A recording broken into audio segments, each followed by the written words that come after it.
네, 경기 둔화에 대한 우려가 커지는 가운데 나라 밖 악재가 더해지는 모습입니다.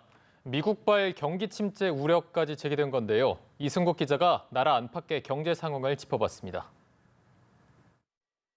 현지 시각으로 지난 14일 10년 만기 미국 국채 금리가 12년 만에 2년 만기 단기 채권 금리보다 낮게 떨어졌습니다. 일반적으로 국채는 만기가 멀수록 금리가 높은데 투자자들이 안전자산인 장기 채권에 몰릴 때는 그 반대 현상이 나타납니다.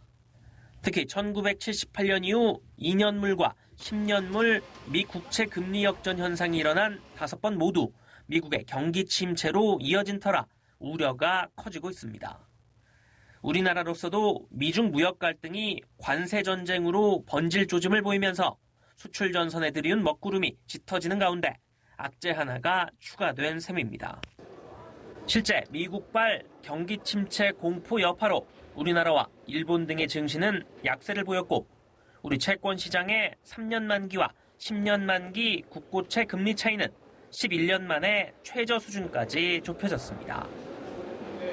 여기에 아직 직접적인 영향은 나타나고 있지 않지만 일본의 경제 보복 여파까지 더해진다면 상황은 더 나빠질 수밖에 없습니다. 정부가 지난달 내놓은 올해 경제 성장률 목표치 2.4에서 2.5%는커녕 한국은행의 전망치 2.2% 달성도 쉽지 않을 것이라는 관측이 나오는 이유입니다. 최근 국내외 연구기관들은 일제히 한국의 올해 성장률 전망치를 추가 하향 조정하고 있고 상당수 기관에서는 성장률이 1%대까지 떨어질 것으로 예측하고 있습니다. 현실화할 경우 2009년 세계 금융위기 당시 이후 가장 낮은 성장률입니다.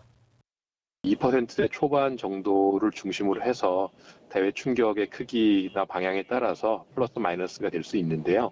현재로서는 불확실성이 굉장히 크다.